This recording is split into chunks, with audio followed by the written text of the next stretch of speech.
நண்பர்களே, இன்றைக்கி நான் உங்களுக்கு ஒரு கதை சொல்ல போகிறேன். அந்த கதையை கேட்டு நல்லா என்ஜாய் பண்ணுங்கள், ஷேர் பண்ணுங்கள், சப்ஸ்கிரைப் பண்ணுங்கள், பெல் ஐக்கனை தட்டிக்கோங்க. வாங்க கதைக்குள்ளே போயிடுங்க. ஒரு ஊரில் ஒரு பெரிய விவசாயி நிலக்கிழார் ஒரு பெரிய செல்வந்தர் இருந்தார். அவருக்கு மூணு மூணு பசங்க. அந்த மூணு பசங்களும் நல்லா அவர் சொல் பேச்சுக்கிட்ட அவங்களும் நல்லா பாடுபட்டு வாழ்ந்துக்கிட்டே வந்தாங்க.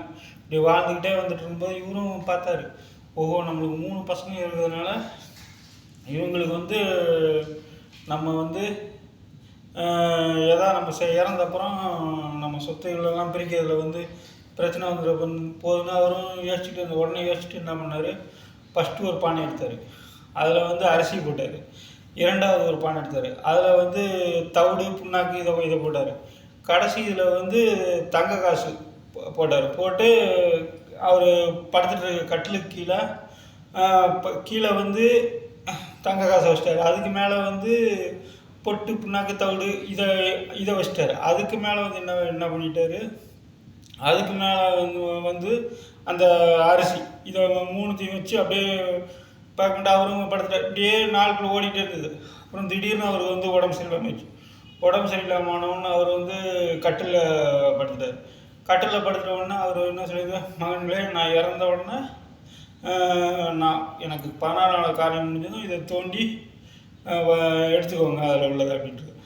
சரி பண்ணுங்க. இவரும் அப்படின்னு விட்டு அவரும் இறந்தார். இறந்த உடனே இவங்க அந்த கட்டிலுக்கு கீழே நோண்டி பார்த்தா அந்த 3 பானையும் வந்திருக்கு.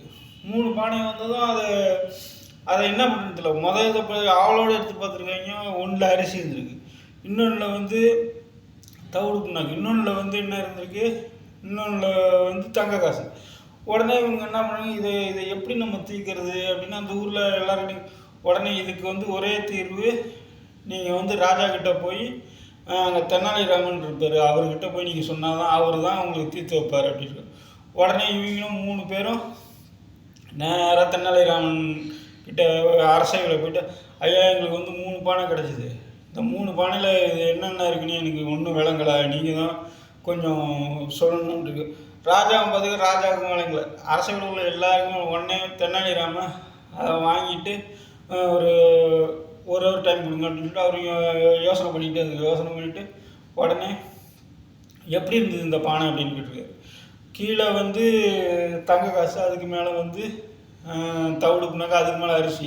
சரி, உங்களுக்கு 3 பானை கிடையாது. ஃபஸ்ட்டு மேலே உள்ளது பெரிய பையனுக்கு அரிசி. இதுனா உங்களுக்கு தோட்டம் துறவு அவர் வச்சுருக்க தொழில், அது ஃபஸ்ட்டு பையனுக்கு. இரண்டாவது தவிடு என்ன சாப்பிடுவோம், மாடுகளுக்கு போடுற தீனி. அதனால் இந்த தவிடு உள்ளது ரெண்டாவது. மாடு பால் சம்மந்த பொருள், அந்த பண்ணை சம்மந்த பொருள் தான் ரெண்டாவது பையனுக்கு. கடைசியில் தங்கம் என்னது, பணம், இந்த தங்க நகை, அந்த பெரிய வருஷத்த நகை எல்லாம் மூணாவது பையனுக்கு அப்படின்னு. உடனே அவங்க 3 பேரும் தெனாலிராமனின் புத்திசாலித்தனத்தை பாராட்டி வாழ்த்துனாங்க. உடனே தெனாலிராமனுக்கிட்ட நன்றி சொல்லிவிட்டு அவங்க 3 பேரும் அவர் சொன்ன மாதிரி கரெக்டாக பிரிச்சுக்கிட்டு நல்லா சுகபோகமாக வாழ்ந்தாங்க. இதுதாங்க கதை.